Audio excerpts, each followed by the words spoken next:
right. It is Thursday, Tommy's favorite day of the week, and probably the worst favorite day of the week now because Tommy has to wait 4 days after this. But we are back again with Explicit Measures Podcast. Good morning, gentlemen. Good morning. How's everything going? Mike. Going well? Nice. I've got my coffee. We're good to go. We just learned that Tommy's an espresso guy. He doesn't do coffee. It was a while of coffee, but then when you realize you don't need 12 ounces when you can just do the same thing in 3. I like it. It's efficiency at its best, Tommy. I like It's it. efficiency. Is it And it's much better tasting? with I the thought Scotties. I thought espresso had less quantity, maybe the same amount of caffeine. Does it have more Base- caffeine? It's I think so. Well, It's a full cup, right? how much I take, it's probably more. But Well, I I went got out. into a bad habit back in office days where I would start doing shots of espresso in my coffee. Yep. Yeah, Probably there you not go. The best idea. Double whammy. I went out and bought one of those doggone expensive Breville espresso machines or something like that. So now I go every morning. That's when I'm talking to you guys in the morning. I'm like, I'm up, and you're like, dang, it takes you like 15 minutes to get downstairs to turn on the computer. Yes, because I'm making an espresso or a latte or whatever. So I'm all you in. need the old school Violetti pot. You just put it on the stove, Let it go. little fire, let it go. That's the best and cheap. Awesome. Well, we've talked about our coffee stuff this morning. Let's get into the topic of the day. It's been fun. We love talking, apparently. I've been looking at the history of the episodes. We were going easily 35, 40 minutes, up to 50 minutes in some of these. So it's been a lot of fun. I'm certainly enjoying this. But both Seth and I have some meetings right at 8 a.m., so we got to keep it short today on purpose. So, go ahead. No, I was just gonna say, is that a collective sigh of relief from people watching? Like, sweet, I can start my day when I'm supposed to too. I guess I don't have to ignore emails for the next 20 minutes after 8 o'clock.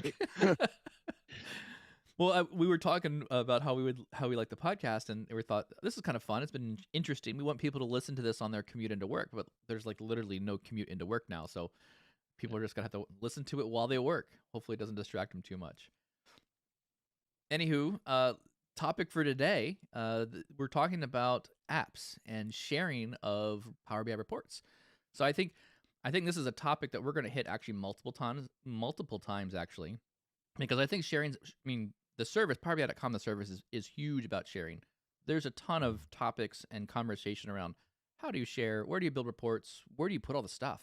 So I think we're gonna start this conversation today, and we're gonna have some thoughts around this. But I think honestly, we're going to have to revisit this conversation a couple times. And for those of you who are listening online, please feel free to comment in the chat or hit us up on LinkedIn with your thoughts around sharing what's working for you and what's not working for you. Anyways, Tommy, tell me about what's going on with apps in your world. You're having a change of heart here. Yeah, so I'm actually, if we had this conversation, if we started the podcast 3 months ago, I would have absolutely been on the other side of this, happy to argue with anyone about Power BI apps. However, I am now a believer. I saw how it worked. Basically, I never liked Power BI apps because one, you can only create one app per workspace. Yep. So if you needed to configure like a subset of the data, it was obviously you would have to create another workspace. The other thing too is I absolutely despise the color selections that they give you, and how the color, there's no shading on what report you're on or what page you're on. It's that same, I'm gonna really hold my words here, it's the same plain colors for the pages, Insert to the colorful report, to the sections. Insert colorful metaphor here. Yeah, and the colors are from like Power BI Designer. Like they're from the default theme from 2015.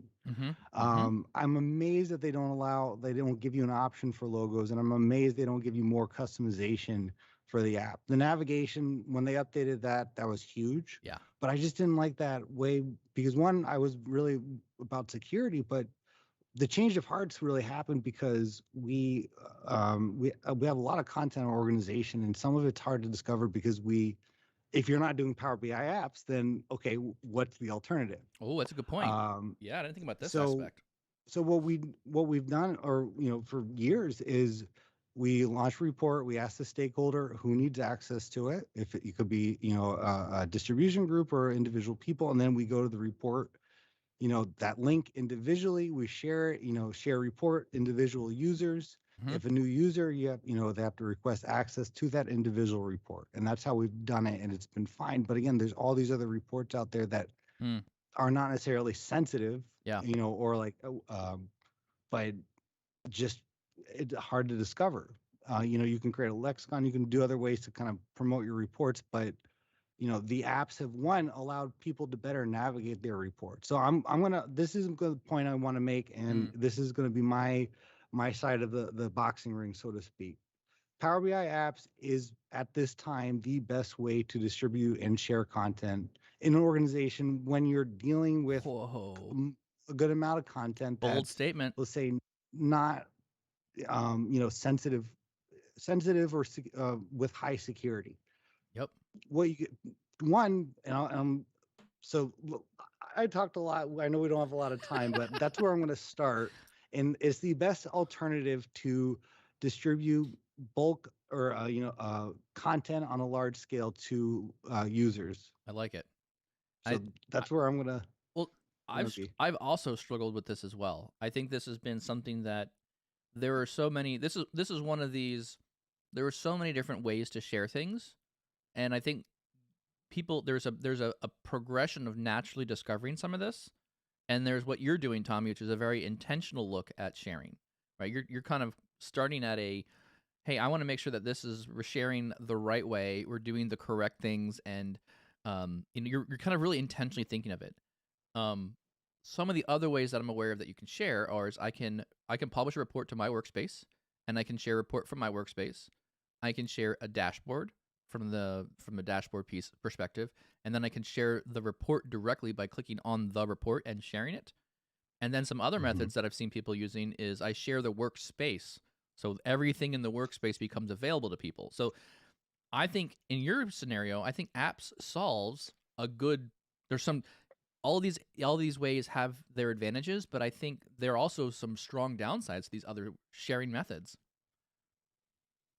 I like honestly, I like the app piece.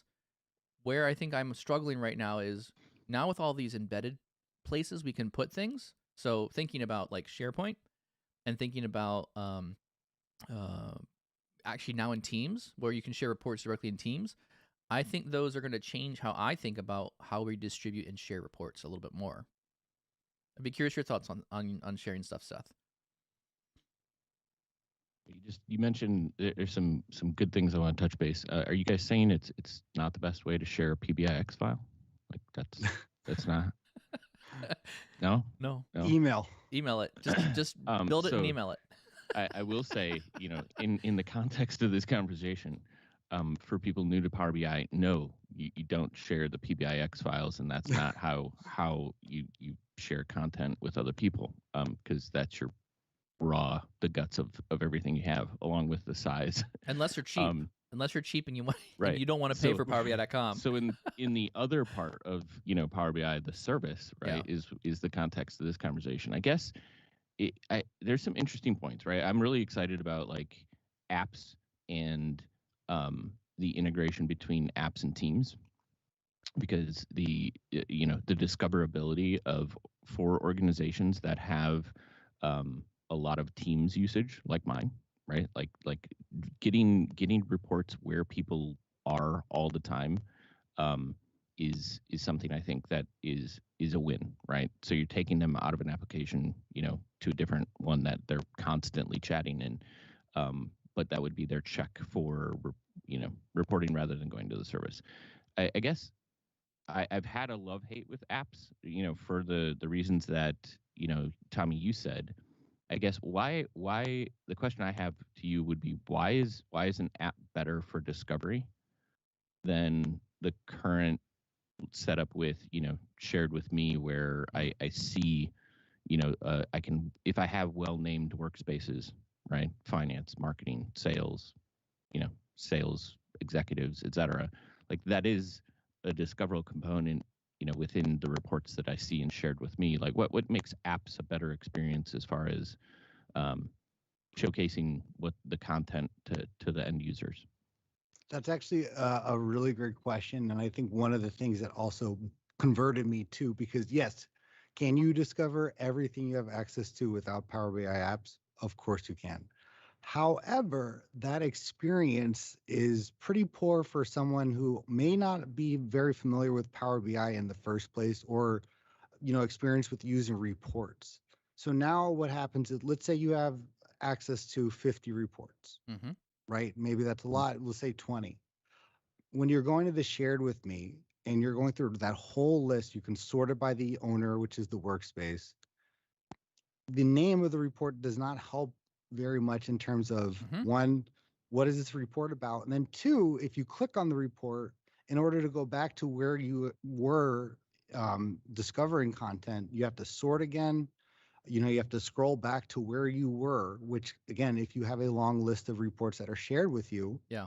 and again, not all that's necessarily relevant to you because some of it may be older reports. And again, it's I agree with this. you can't filter by the team. And even if you could, you still have to do that every time you go into an individual report. So from that case, it's a pretty, you're going in and out of that experience of trying to discover the content, and also without not a lot of context on what you're looking at. And So the app yeah. allows a user, one, because you should be organizing your content in a workspace as an author, in a logical fashion already. And then two, you can order in the sections. So you can say, these are our featured reports. Here's our activity reports. When I click on a new report, it's very easy to go to back to the previous report I was on in the app, or, just discover another report. I'm not taken to a new page. I like this. It's more or less embedded. So that was one of the biggest things for, honestly, for part of that conversion for me. So it's less clicks, right? Is what you're saying? Like you get the visual feedback of the report itself. If I'm looking for things, it's a much faster experience to do that versus, open, close. Yeah. Well, go back to the shared with me. Okay. And to Tommy's point, like if you're gonna make a report have a good report look or a description of the report to be fully encapsulating what it's all about for the report, right? You need to have a long, like, that name gets long, and then if you're looking for it in the workspace area or something that's shared with me, like, names get cut off. Like you can't stretch some of these columns in certain parts of the application, and to have a well described title of a report, right? It's HR report or sales report or like salesman report. Like the names of the reports are going to be abbreviated, but there's a lot more to what's going on there that an app gets an icon. And you can, correct me if I'm wrong, Tommy, you can also favorite an app, right? You can endorse an app too. You can and so I think you can favorite. Yeah. I like apps because I can push content using an app. The app allows me to push out to people and say, these are my distribution lists. I'm going to just make the app available to you, and it's just there. Installed automatically. Yeah, and I agree with that. That's another good point, right? And that's where that discoverability thing comes in, right? With downstream, right? Teams, like you just automatically plug it in, on the left-hand nav or make it discoverable. Yeah, I mean, because I would say, Tommy, I'm still on the other side, right? Where the large majority of my sharing has been specific report, right? Yeah. Mainly for what you described first, which is one app per workspace. Yep. But at the same time, over the last 2 years, I've been focusing a lot on embedding, and maybe you changed my mind a little bit. We'll have to refocus when we get into the org side of things. So I love these conversations because I'm already peeling ideas out of our own podcasts to be like, that's a good implementation strategy. That I'll have to use that. Yeah.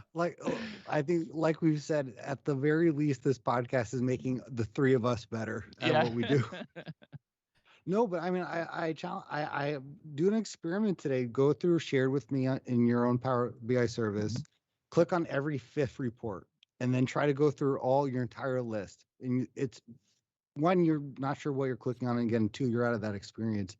I am so frustrated though that Microsoft has not really focused on apps though in terms of feature updates. And I think when was the last update? I think is when they introduced the new navigation. That must have been 2 years ago. Yeah, they haven't. Yeah, this is an interesting topic you bring up, Tommy, because if you look across the spectrum of where Power BI is getting investment, and anything for Microsoft in that matter, you can hear them say, "Oh yeah, we're pushing XYZ." They'll Mm-hmm. say one thing, but really what you want to watch, and I heard this on the P3 podcast. This is Power Pivot Pro. They have their own podcast now, and they were talking about. I think Rob Colley was actually mentioning the exact thing. Hey, you want to look at where Microsoft's putting their money. Where are the new features coming from? Because that's where they're investing the dollars. So I think I like the concept of apps. I think they help you centralize a lot of content. But if I look at like where Microsoft is investing, I think they're investing a lot in pipelines right now. And so I think the deployment pipelines are, in my opinion, right now are very weak. But pair a proper deployment pipeline with more options. We're missing options today that we just can't do. So that's, for me, that's one, like, we got to fix that first. Once deployment pipelines kind of get up to a speed where it's actually running correctly, I think we have some more really rich options to have reports and or data sets pulled through dev, test, prod, and have a published app at the production level that we then are able to then push to people. And I think the whole concept of an app is it's subject matter, it's audience driven, right? That audience gets that thing. And one of my biggest pet peeves is I have a development workspace. I can have 10 reports in there, and I can't publish 3 of them to one app and 2 of them to a different app and 1 of them to another app, because the team that works on the development area is large. Like, we work on not just one team. Like, we don't work on just HR reports. We work on all the reports. We build all of them. So I need the development workspace to have all the reports, because the people working on the reports is the same audience. That's my team. That's our team. And then as I deploy them, that's when I get further down that deployment pipeline, when I share them, and especially at the app level, the app is when I'm actually sharing to an audience. That's my C-suite. That's my sales team. That's my audience, which I'm talking about. So I want the apps to be more governed around the security of who has access to that app. And I don't want to share workspaces. I really don't at this point. No, that's a terrible idea. Yes. By the way, segue. Don't share workspaces as a sharing mechanism. Just talk about discoverability. That's even worse, right? Like, now I have to know like what area my report in is to go find it. Anyway, there's a couple good points. I love it, guys. Love it. One of the things I do like with apps, though, right? You talk deployment pipelines and things like that. Is that staging, right? Where you can publish your change, see it in the service before it goes live, kind of thing that I did like with apps, right? Where you have to push a change out with the apps. At least I think that's accurate, right, Tommy? You're giving me it's yes and no. Like, I mean, no, I think I'm voicing my frustration in my facial expression with deployment pipelines, because it creates 3 workspaces, which is so ridiculous. Agreed. And then 2, it should be, if I update like, let's say I make a change to a report and I publish it back to a production workspace. Yep. Power BI should know that something was changed. With deployment pipelines, I have to go in and make the change. Yeah. And 2, what you said, Mike, about the development workspace, well, we do the same thing, but the development reports only need to be shared with really a select few consumers, because they're the stakeholders. Correct. So every report we build is in a development workspace. Yep. And it's pretty cluttered, but for the most part, we're sharing individual reports. Yeah. So the users can see the sandbox in the development. Mm-hmm. And then we delete it from development and we publish it to production once it's ready to go. Yeah. So the deployment pipeline, I mean, I know they're focusing a lot on that. That is another conversation. I don't know if they're on the right track in terms of how I think report life cycles are, because they're not. They're not, and they need to do a better job with deployment pipelines to help us. Because I think, to your point, Tommy, the business is doing, like, what we're building today is not how pipelines actually works. Someone came up with an idea and said pipelines is going to work like this, and in reality, that doesn't fit our workflows. It doesn't fit. We would have to change what we do. We have to change what we do to make it align, and I think that's not acceptable at this point. We need more features out of deployment pipelines to fix those things. Sorry, we cut you off, Seth. We went on a random tangent there. I think I'm going to restate my question. Because these early morning things, I probably don't articulate half of what's in my head. Get some more coffee. Espresso. the segue of deployment pipelines I was trying to leave, but apparently I made it deeper. But that thought translated to the app, right? Yes. And what I meant by that is, what I did like about apps is once an app is deployed, we now have the opportunity, when we're making changes to a report, to deploy that to the service and see the changes in the service before we push that to the app. Right? Because you have to change the deployment, or you have to push out the change. Yes and no. Yes and no. Right. This is what I don't like about it. Right. So you yes, on the report side, right? If you have a thin report, you can check the changes in the workspace before pushing changes to the app. Yeah. But if you change the data set, that's instant. There is no. Yeah. And I agree with that. There is no. There is no. I agree with that. There is no delay, and so I think that's one of my biggest beefs of using a single. So thinking about a dev workspace and then pushing it right to an app and calling that the share mechanism from dev to prod. I don't think and initially I thought that was a great pattern. I thought, like, yeah, this is awesome.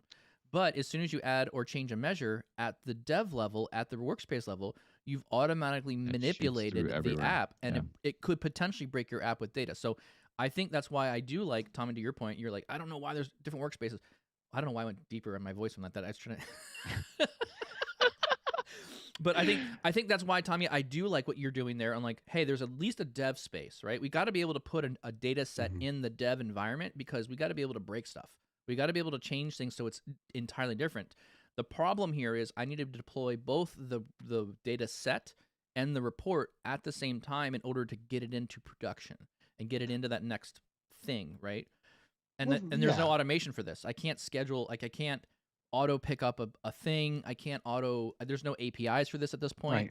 And I think in order for this to work better, especially in apps, we need more APIs to move things between our environments, which there are some now that can do some of that.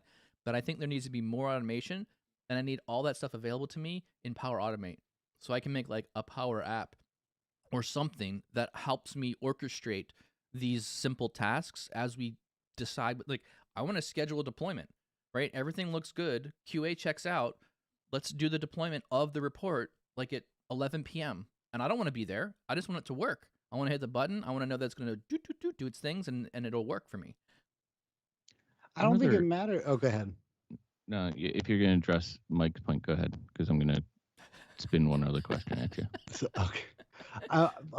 So everything you're saying, Mike, I more or less agree with, but what I don't agree with is what we said earlier is the Power BI deployment pipelines works in a way that most Power BI reports and workflows don't. So they can add all these triggers and this automation and this language, but it still is not in a sense a better way of process than I think we already have. Correct. For example, when I publish a report to the service, I'm publishing the report. Publish means live, to me. So that is frustrating when you're like, I publish it to a production workspace. It is one of our, all company workspaces. Yep. That means it's live, but it's not live until you update the app, which Correct. Is to me that there's the logic falls off there. Yeah. So you want like an auto update, so whatever's in the workspace is auto in the app. It's a production workspace. Yeah. Make it all live no matter what. It's a live workspace. Yeah. So I like that it's like if you're like publishing to a live website and you had your development web, server. It's an interesting point, Tommy. Do you think the publish button should have options? Oh yeah, yes. That's actually a great idea. Publish to dev. Like you don't have a dev pipeline, or how do you map to whatever, right? Publish. There is. You bring up a good point. There's a disconnect kind of between like now all of the options we have in the service, and then like still the desktop is publishing the one thing. But if I've configured an environment, right, the desktop should recognize those environments to some degree. And everything in your head from all the experience you've had over the years tells you publishing live tells you it's going to be and live. It still will, depending on where you publish it. Yeah, right. Right, yeah. Yeah. Well, I'd also say here too, around that exact topic though, like there is no published data set. Like I need, so there are files that I'm now, as you get more enterprisey with your reports, not every Power BI report will need to have a report page with it. we're now getting to the point, because Power BI Desktop is quote unquote the superset of analysis surfaces. It's got all the features of analysis services and more because of the Power BI.com service. I need a publish button that gives me publish only data sets. I don't need to have another report page that goes with a data set at this point. So I think that's another feature request or something that we need to put in there from that standpoint as well. Third-party tools. But how do you get that initial model in there? Yeah, I like know. You still have to publish from desktop the first time, and then you can use XML endpoints from then on out. Yeah. I don't think you can. I'm not aware of you can previous publish conversations. Maybe not for long, but so I do have one question I want to get in here, related to the topic that we're talking about. 4 minutes. Which is, Tommy, you said something I never thought about before. You have finer grain control of report visibility within an app, or does everybody see all the reports and people just don't have access, or they do? So because we some of our workspaces we've been cleaning up were shared, right? For leadership, kind of they had the workspace before we had apps, but some of the reports in those certain workspaces or that we wanted to publish there were very sensitive. Yeah. So we had to publish it into our internal BI workspace and then share that individually. But with apps, what you can do is you can still have your logic of, okay, if it's if it's our marketing workspace, then anything related to marketing is in here, right? But anything that's sensitive, you can hide it and say, don't include it in the report or hide it from the navigation. So it still lives in the marketing workspace. You can share that individually, but it does not show up in the app. Ah, I see what you're saying. Oh, because you're picking and choosing what goes in the app from the workspace. Correct. Right. And you can't get it at all because it's not. No. Yeah, exactly. I like that. Actually, that's a really good point, because provided people aren't changing that, right? Right. That is even a better layer in a workspace to delineate, one audience versus the other. And it's still in the prod workspace, right? So it's still in the right, because you've already you can work on it independently, and then you can get it. Yeah. All right. I know, gentlemen, we would talk on this. I'm going to cut it off, only because we know we have to do this. We're going to have to do more sharing conversations in general, because I think how we get reports from us, the developers, into service, that's a big topic. We're not going to cover it in our luckily 30 minutes here this morning. So for those of you who joined us online, we really appreciate it. We're going to have more conversations about this, probably not right away. We'll kind of stagger some more of the conversations around sharing. We will see you next week. Please make sure you like and subscribe. And we're picking winners for Power BI swag from swag.powerbi.tips. So make sure you subscribe, and every week we will pick out a person who has subscribed in the last 7 days, and we'll send you some swag. Thank you all, and we'll see you again next week. See you Tuesday. See you Tuesday, guys. Thanks, guys.